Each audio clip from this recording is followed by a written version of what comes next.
नमस्कार, जेकेसी खबर अब तक के इस बुलेटिन में आप सबका स्वागत है। मैं हूं आपके साथ चिपवन शर्मा। इस बुलेटिन की शुरुआत करने से पहले आइए नजर डालते हैं अभी तक की कुछ प्रमुख सुर्खियों पर। डिविजनल कमिश्नर कश्मीर पीके बोले ने इमामबाड़ा बडगाम का किया दौरा, मुहर्रम के लिए की जा रही व्यवस्थाओं का किया निरीक्षण।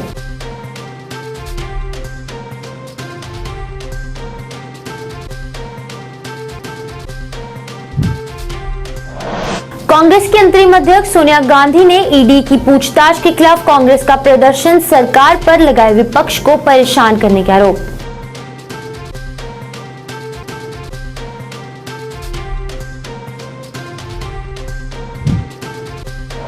मौसम विज्ञान का इस सप्ताह येलो अलर्ट, कई स्थानों पर वर्षा के आसार बने।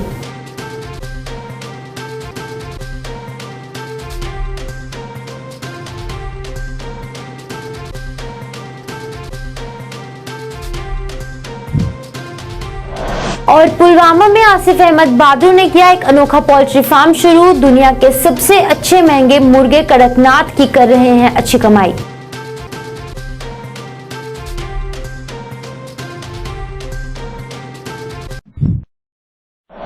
अब खबरें विस्तार से।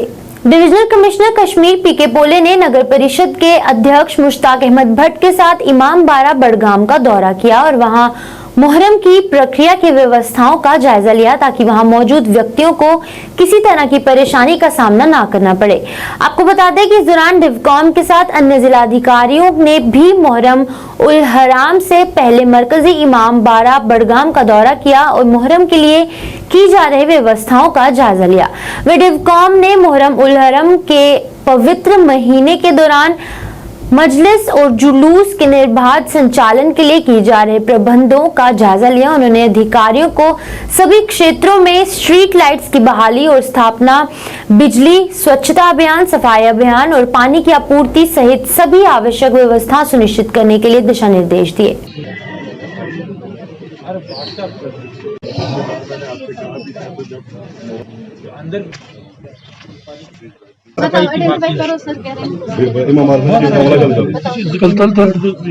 मुहर्रम दौरे की गैदरिंग्स होती है या जो परमिटेड रूट्स है उस पर प्रोसेशन निकलते हैं, उसमें कोई डिफिकल्टीज ना हो वो देखने के लिए मैं यहाँ आया हूँ। बडगाम में बड़े पैमाने पर आबादी रहती है कम्युनिटी की, मागाम में भी रहती है, जड़ीबल साइड में भी रहती है। ये 2-3 एरियाज को मैं जाऊँगा जो मेन सफाई का इंतज़ाम है, बाकी डॉक्टर हॉस्पिटल्स का इंतज़ाम है, वो देखूंगा। डेफिनेटली जो है यहाँ जो मेन इमामबाड़ा है जहाँ मैं खड़ा हूँ, इंतज़ामात अच्छे हैं। जो पुराना एक टॉयलेट कॉम्प्लेक्स है और एक यहाँ एक सोलर का प्लांट दिखाया, पार्क भी दिखाई, जिसमें थोड़ा सा करने की ज़रूरत है। डेफिनेटली उसमें जो है डेफिनेटली अप्रोप्रिएट लेवल पर डिसीजंस हुए हैं। जो पहले से परमिटेड रूट्स है उन रूट्स पर हम इंतजामात करके रखेंगे और उसी रूट से जो है कम्युनिटी के सभी रहनुमाओं को रिक्वेस्ट की है कि उसी रूट से जाएं। नेशनल हेराल्ड अखबार से जुड़े कथित मनी लॉन्ड्रिंग के मामले में प्रवर्तन निदेशालय यानी ईडी की जांच का सामना कर रही कांग्रेस अध्यक्षा सोनिया गांधी से आज फिर पूछताछ हुई। इससे पहले सोनिया गांधी से ईडी ने पिछले हफ्ते भी पूछताछ की थी। सोनिया गांधी से दोबारा हो रही ईडी की पूछताछ के विरोध में कांग्रेस पूरे देश में सत्याग्रह कर रही है, जो कि कांग्रेस पार्टी के कई नेता सोनिया गांधी से ईडी की पूछताछ का विरोध भी कर रहे हैं और इसे राजनीतिक प्रतिशोध बता रहे हैं। वहीं जम्मू में भी इसी को लेकर कांग्रेसियों द्वारा प्रदर्शन किया गया। प्रदर्शनकारियों ने नारेबाजी कर नाराजगी जताई। कांग्रेस नेता योगेश साहनी ने इस कार्रवाई पर नाराजगी व्यक्त की और सरकार पर विपक्ष को परेशान करने के आरोप लगाए।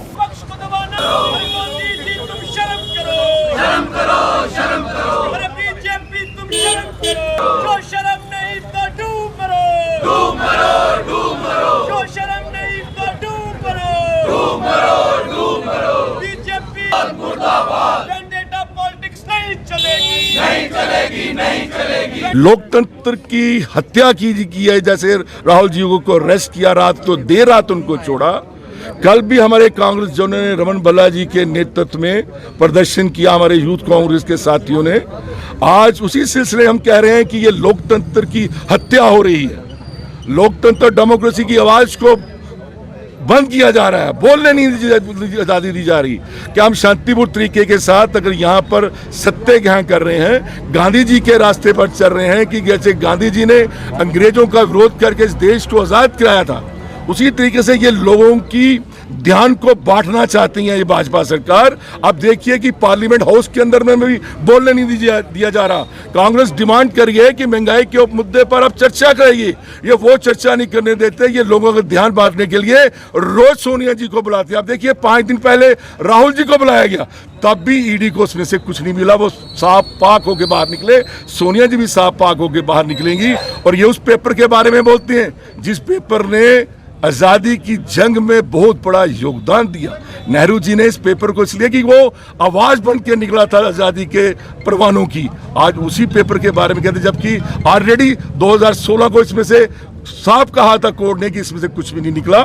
और आज हम लोग शांतिपूर्ण तरीके के साथ सोनिया जी के पीछे खड़े हैं। ये कांग्रेस के सभी नेता, चाहे यूथ कांग्रेस के, एनएसयूआई के, सेवा दल के सभी साथी, हमारे साथ जितने साथी हैं, हम तब तक धरने पर बैठे रहेंगे जब तक सोनिया जी को ये बुलाते रहेंगे। मनी लॉन्ड्रिंग मामले में पूछताछ के लिए प्रवर्तन निदेशालय ईडी के समक्ष सोनिया गांधी की उपस्थिति के खिलाफ कांग्रेस ने बनिहाल रामबन में भी विरोध प्रदर्शन किया। कांग्रेस ने आरोप लगाया कि भाजपा अपनी एजेंसियों का इस्तेमाल विपक्ष नेताओं, खासकर कांग्रेस नेताओं के खिलाफ सिर्फ उत्पीड़न के लिए कर रही है। पुलिस ने उन्हें बनिहाल अस्पताल रोड पर रोका और उन्हें राष्ट्रीय राजमार्ग की ओर नहीं जाने दिया। आइए देखते हैं पूरी जानकारी। मोदी सरकार, मोदी सरकार, मोदी सरकार, मोदी सरकार, मोदी सरकार, मोदी सरकार, मोदी सरकार, मोदी हमसे डरता है, मोदी हमसे डरता है, मोदी हमसे डरता है, मोदी हमसे डरता है, मोदी हमसे डरता है, मोदी हमसे डरता है। सरकार इस वक्त नरेंद्र मोदी की सदारत में सेंटर में चल रही है। उसने हर तबके पे और खासकर अपोजिशन पार्टियों पे जिस तरह से जुल्म शुरू किया है, जिस तरह से उसने ईडी को आगे किया हुआ है, जिस तरह से ईडी के थ्रू, सीबीआई के थ्रू, इनकम टैक्स के थ्रू, बाकी डिपार्टमेंटों के थ्रू उसने लोगों पे अत्याचार और जुल्म किया है, उस जुल्म को हम अब बर्दाश्त नहीं करेंगे। अब हमारी जो महान लीडर सोनिया गांधी है, जिसने अपना प्राइम मिनिस्टर का पद जो है, जब उसको मेजॉरिटी मिली थी, प्राइम मिनिस्टर का पद मिला था, तब उसने वो ठुकराया। अगर उस लेडी को, उस महान नेता को लालच होता तो फिर वो प्राइम मिनिस्टर का पद पकड़ के अपनी लालच को पूरा करती। लेकिन आज नरेंद्र मोदी ने जिस तरह से राहुल गांधी को 60 घंटे की पूछताछ की, 5 दिन ईडी दफ्तर में बिठा के रखा, और आज हमारी महान नेता, ऑनेस्ट लीडर, महान लीडर सोनिया गांधी को 2 दिन से उसने ईडी के दफ्तर में बिठा के रखा है, उस पर एक झूठे मुकदमे दायर कर रहा है, उसको हम कंडेम करते हैं। दक्षिण कश्मीर के पुलवामा में एक युवा आसिफ अहमद बादरू ने एक अनोखा पोल्ट्री फार्म शुरू किया है, जिसमें कि उन्होंने दुनिया का सबसे महंगे मुर्गे कड़कनाथ रखे हैं और इसे पोल्ट्री फार्म को वो अच्छी कमाई भी इसके द्वारा की जा रही है।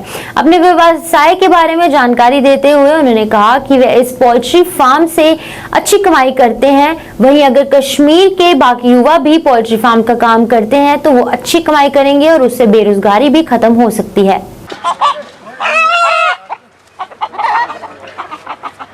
पूरा हाल हाल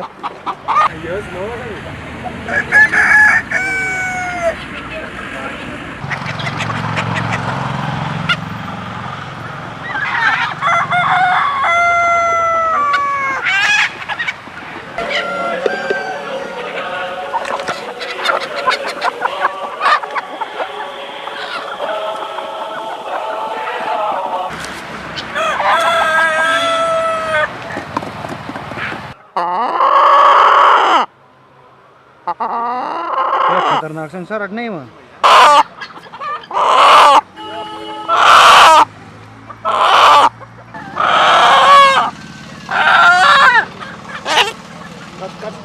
मेरा नाम है आसिफ अहमद बाडरू। ये फार्म है कड़कनाथ, हम रखते हैं यहाँ देसी ब्रीड है प्योर। और यहाँ रखते हैं सोनाली, वाइट लेग हरन।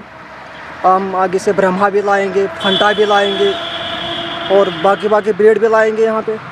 हम इसको बोलते हैं कड़कनाथ। इसका काला मीट होता है। इसका अंडा 50 रुपये में बिकता है। हम यहाँ होलसेल में 650 में एक पीस देते हैं और बाहर में 1 लाख में हो जाता है एक पीस। हमने ये पंजाब से लाया है, ये फॉरेन ब्रीड है।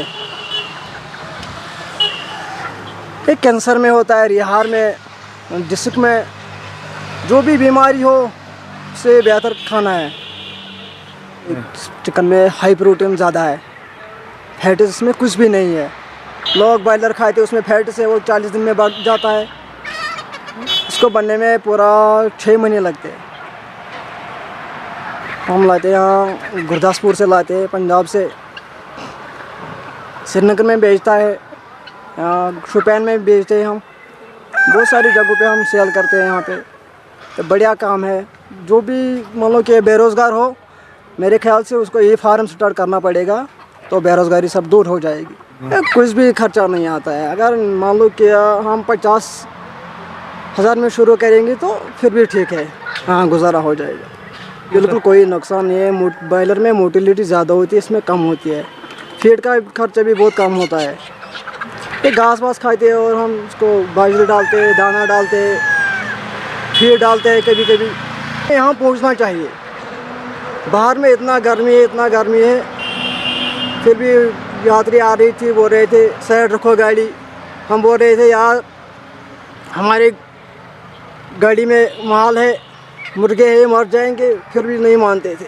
नहीं, खाली 3 पीस मरे हुए, बाकी अल्लाह का शुक्र है सब ठीक है।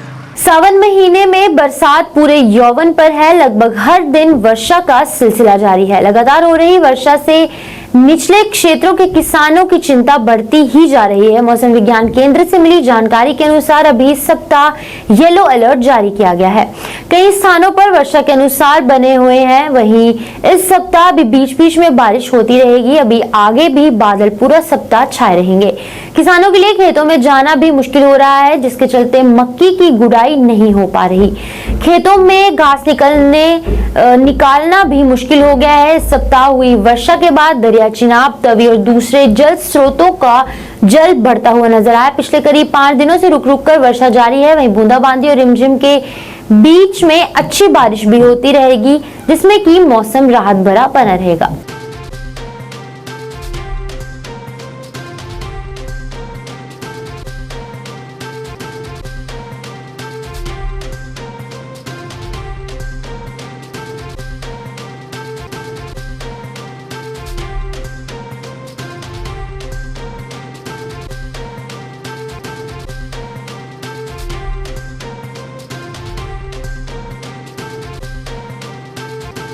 फेयर प्राइस शॉप डीलर्स द्वारा अपनी मांगों के समर्थन में श्रीनगर में विरोध प्रदर्शन किया गया। इस दौरान उन्होंने नारेबाजी कर नाराजगी जताई। इस अवसर पर बोलते हुए उन्होंने कहा कि लंबे समय से उनकी तनख्वाह नहीं दी जा रही, जिसकी वजह से वो बहुत परेशान हो चुके हैं। उन्होंने संबंधित विभाग से जल्द मामले को संज्ञान में लेकर उनकी कमीशन बढ़ाने और वेतन देने की मांग की।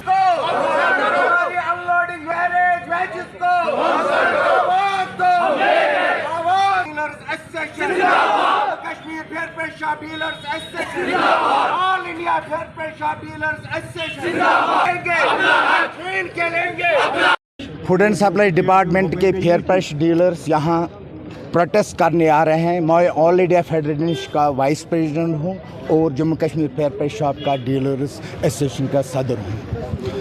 हम गवर्नमेंट ऑफ जम्मू कश्मीर से आपके माध्यम से एक जो अहम बात पहुँचानी चाहते हैं कि फेयर प्राइस शॉप डीलर्स का 2.5 साल का कमीशन इस वक्त जो वाजिबुल अदा है गवर्नमेंट फराहम नहीं कर रही है। इसलिए हम अब सड़कों पर निकलने के लिए मजबूर हो चुके हैं और हम आपके प्रेस के माध्यम से गवर्नर, इंतज़ामिया, खासकर जो governor lieutenant governor Manoj Sinha साहब हैं और उसके साथ जो चीफ सेक्रेटरी साहब हैं या फाइनेंशियल एडवाइज़र जो विवेक भारद्वाज साहब हैं और उसके साथ हमारे फूड डिपार्टमेंट के जो सेक्रेटरी ज़ुबैर साहब हैं, उनसे आपके ज़रिए ये मैसेज पहुंचाना चाहते हैं कि हमारा जो वाजिबुल अदा 2.5 साल का कमीशन है ये 1 महीने के अंदर अंदर फराहम होना चाहिए, हर डीलर को अपने अकाउंट में जाना। अगर ऐसा ना हुआ तो हमने ऑलरेडी फैसला है कि 2 अगस्त को हम रामलला मैदान से पार्लियामेंट हाउस तक मार्च करने जो है ऑल इंडिया फेडरेशन के बैनर तले, तो वहाँ हम अपना एहतजाज दर्ज करेंगे। इसके साथ साथ हमने यहाँ फैसला लिया अगर हमारी मांगों को पशपुश डाला गया तो हम फिर 15 अगस्त से भूख हड़ताल पर जा रहे हैं। हमारी एक डिमांड है, सिर्फ एक डिमांड, मेन डिमांड है हमारी जो वेजेस है वो पूरी तौर गवर्नमेंट ऑफ इंडिया का जो इंस्ट्रक्टर का है हर महीने फराहम होनी चाहिए। उसके साथ हमारे और भी बहुत जो जायज़ मसाइल उन पर भी तवज्जो होनी चाहिए। से yes to sports no to drugs विषय पर एसएसपी कुपवाड़ा युगल मनहास जेकेपीएस के निर्देश पर एसएचओ करना इंस्पेक्टर मुदस्सिर अहमद द्वारा गवर्नमेंट डिग्री कॉलेज तंगधार में प्रीमियर वॉलीबॉल लीग का उद्घाटन किया गया। सबसे पहले बोलते हुए एसएचओ करना ने कहा कि स्वस्थ युवाओं के लिए खेल गतिविधियां जरूरी हैं और जम्मू कश्मीर पुलिस ऐसी खेल गतिविधियों के लिए अवसर मंच प्रदान करती रहती है ताकि स्थानीय युवा अपनी प्रतिभा का प्रदर्शन कर सके और नशे से दूर रहें। बता दें कि ये लीग लगभग 1 सप्ताह तक चलेगी जिसमें कि 16 टीमें भाग लेंगी।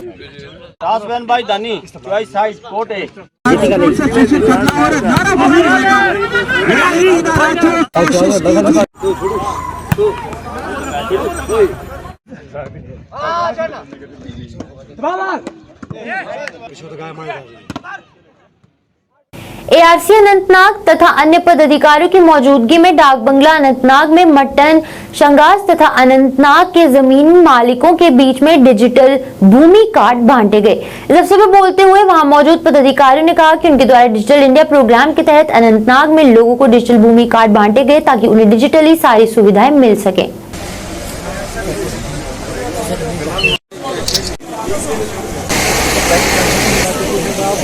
में हमारे पास 394 गांव है, तकरीबन 400 गांव है और 400 गांव में हमने 1 महीने पहले डिजिटाइजेशन ऑफ जमाबंदी स्टार्ट की। ये जो डिजिटाइजेशन ऑफ जमाबंदीज है ये कोई एक खाली स्कैन नहीं हम कर रहे हैं पुराने किसी डॉक्यूमेंट का, बल्कि एक प्रॉपर एक सॉफ्टवेयर है जिसमें हम एंट्री कर रहे हैं जितने भी लैंड ओनर्स हैं उनकी सारी डिटेल्स का और सारी जो हिस्साकशी है हर एक चीज़ का। तो हमने जो अभी तक है जो ऑनलाइन हमारे हैं तकरीबन 100 गाँव हमारे हैं जो क्वालिटी चेक और क्वालिटी चेक के बगैर हमने अभी तक डिजिटाइज किए हुए हैं।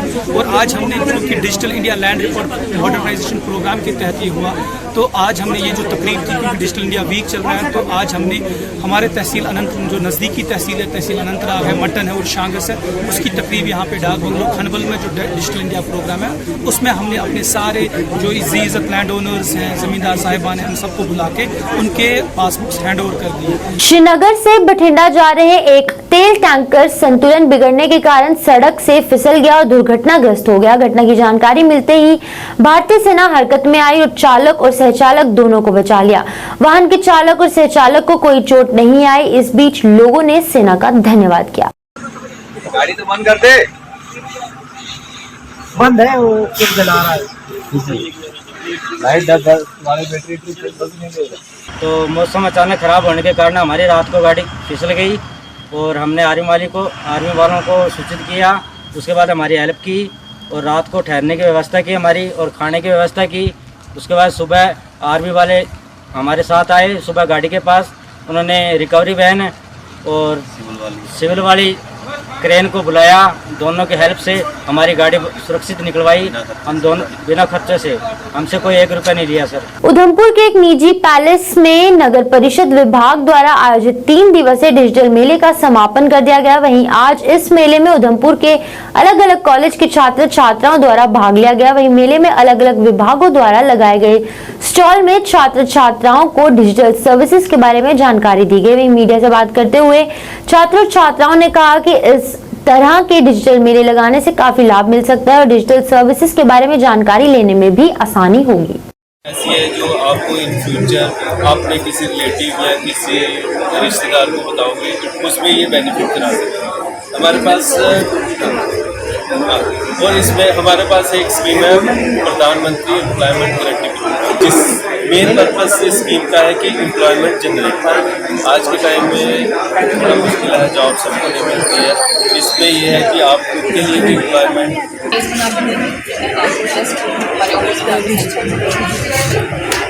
मेन दो स्कीम्स मुंबई में कमर्शियल व्हीकल्स होते हैं ना, जो गाड़ियाँ टाटा रोड से वो गाड़ियाँ जो है वो और एज लिमिट है सिर्फ उसकी में आपको 18 to 35 उसकी एज होनी चाहिए, ठीक है। बाकी ना कोई गारंटर ना कोई बहुत सारा बेनिफिट होता है, जैसे कि हमें नोट्स वगैरह, हमें किताबें वगैरह बहुत हम कहीं से भी, जैसे इग्नो वगैरह स्टूडेंट हैं, डिस्टेंस के हैं, तो जैसे कि हमारे कॉलेज का भी उन्होंने लगाया हुआ है कि आप देविका लाइब्रेरी में, देविका क्लाउड्स वेबसाइट के जरिए आप कोई भी मटेरियल किसी भी सब्जेक्ट का हो, आप कहीं से भी देख सकते हो। और मैं government college for women Udhampur से हूँ और हमें ये डिजिटल मेले में आने का मौका मिला है। ये इसमें गवर्नमेंट के सारे जो डिफरेंट डिपार्टमेंट्स हैं उन्होंने अपने स्टॉल्स लगाए हैं और वो अपने डिपार्टमेंट की क्या क्या सर्विसेज प्रोवाइड करते हैं ऑनलाइन, वो दिखा रहे हैं। जैसे कि आजकल हम देख रहे हैं डिजिटलाइजेशन हो रही है सारी, और बहुत ज़रूरी है कि हम जानें कि कैसे हमें KYC भरनी है या फिर कुछ भी लाइसेंस के लिए अप्लाई करना है, ये सब सिखा रहे हैं यहाँ पे। राहुल और मैं NSS का वॉलंटियर हूँ गवर्नमेंट डिग्री कॉलेज का। तो सर आज जो ये रिवायत में ये डिजिटल मेला लगा हुआ है, सबसे पहले तो मेरे को बहुत खुशी हो रही है कि हमारे शहर में ऐसे मेले लगाए जा रहे हैं ताकि हमें जागरूक किया जा रहा है डिजिटल के लिए कि कैसे हमारा देश डिजिटल होता जा रहा है। अभी सर मैं एक स्टॉल पे गया था, ये ऑटो वालों ने लगाया, उसमें उन्होंने बताया कि पहले जो होता था कि दफ्तर के 10-10 चक्कर लगाने पड़ते थे, मतलब रोज का, फिर वो भेज देते थे कि कल आना परसों आना। लेकिन अब जब से ये डिजिटल एक ज़माना आया तो हम घर बैठ के कोई भी काम हम घर बैठ के कर सकते हैं। मैं JDC बॉयज़ उधमपुर में पढ़ता हूँ और MA का स्टूडेंट हूँ। और ये जो ऑनलाइन डिजिटल से जो हमें सीखने को मिलता है, एक मतलब हर गांव में भी ये उन्होंने शुरुआत की हुई है, क्योंकि यूथ ही एक ऐसी पावर है जिससे वजह से हम इस स्कीम को हर जगह पहुंचा सकते हैं, गांव तक पहुंचा सकते हैं। जैसे कि हमारे अभी दीदी ने बताया कि जो हमारे पेरेंट्स हैं वो इसके बारे में इतना नॉलेज नहीं रखते हैं, लेकिन जो हम हैं यूथ से इस चीज़ का पूरा उपयोग कर सकते हैं और सही इसका इस्तेमाल हम कर सकते हैं। ख्वाजा गरीब नवाज वेलफेयर सोसाइटी की तरफ से आरसपुरा के गांव आगरा चक में कार्यक्रम का आयोजन कर ख्वाजा गरीब नवाज वेलफेयर सोसाइटी की जिला इकाई का गठन किया गया, जिसमें कि लियाकत अली को जिला चेयरमैन तथा लियाकत हुसैन को तहसील प्रधान नियुक्त किया गया। इस मौके पर सोसाइटी के संस्थापक तथा राष्ट्रीय चेयरमैन बशीर अहमद मुख्य अतिथि के रूप में उपस्थित रहे, जिसके अलावा राज्य प्रभारी अब्दुल कयूम सहित सोसाइटी के कई पदाधिकारी मौजूद रहे।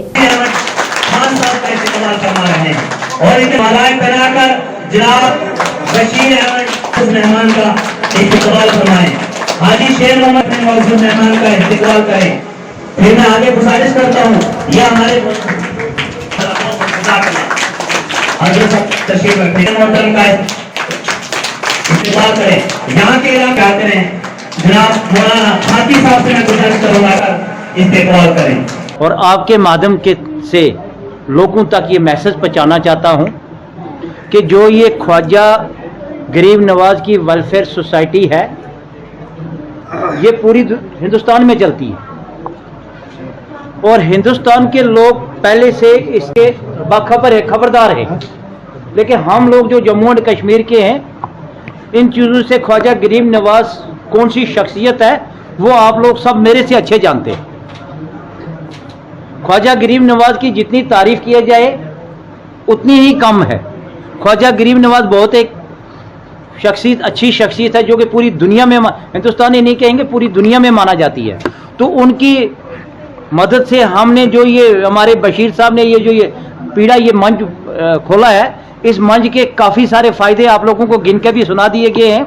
और आपकी माध्यम से मैं उन लोगों का बहुत बहुत शुक्रिया अदा करता हूं कि जो इसमें ताउन कर रहे हैं, जो इसमें आने की कोशिश कर रहे हैं। जैसे आपको मैं दिखाना चाहता हूं, आपके माध्यम से पूरी दुनिया को एक मैसेज देना चाहता हूं कि हमारे साथ यहाँ जम्मू की एक मैडम मिली है, 2 मैडम ये हिंदू धर्म से बिलोंग करती हैं, लेकिन माशाल्लाह इनके दिल के बीच में ख्वाजा गरीब नवाज की इतनी कदर है, इतना जज्बात है कि सुबह 4 बजे ये खड़ी हो जाती हैं कि हमने आज ख्वाजा गरीब नवाज की खिदमत करने के लिए निकलना है। तो दरअसल जो आज हमारा यहाँ प्रोग्राम है, ये एक सोसाइटी है पूरे भारत में, रजिस्ट्रेशन गवर्नमेंट की तरफ से है, जिसका नाम है ख्वाजा गरीब नवाज वेलफेयर सोसाइटी, और उसके हम चेयरमैन हैं। और आज इस गांव में, कौन सा गांव है ये, आगरा चक डिस्ट्रिक्ट जम्मू में है, तहसील आरसपोरा। आज यहाँ हमारा प्रोग्राम है। इस डिस्ट्रिक्ट से हमने आज एक नवा सदर चुन लिया है ख्वाजा गरीब नवाज वेलफेयर सोसाइटी से, जिनका नाम लियाकत अली है। और आज हमारे साथ में जम्मू कश्मीर का पूरा टीम यहाँ है, जिसका ख्वाजा गरीब नवाज वेलफेयर सोसाइटी का इंचार्ज चौधरी अब्दुल कयूम को बनाया गया है। और आज इस जम्मू के डिस्ट्रिक्ट में हमने अपने जम्मू कश्मीर की बाड़ी इसलिए बुलाई गई है क्योंकि हमको हमारी ख्वाजा गरीब नवाज वेलफेयर सोसाइटी का काम ये है, ये ख्वाजा गरीब नवाज वेलफेयर सोसाइटी हर डिस्ट्रिक्ट में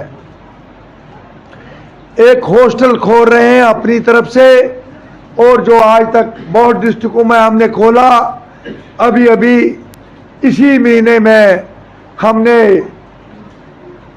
जम्मू एरिया में डिस्ट्रिक्ट पुंछ में एक हॉस्टल खोला है।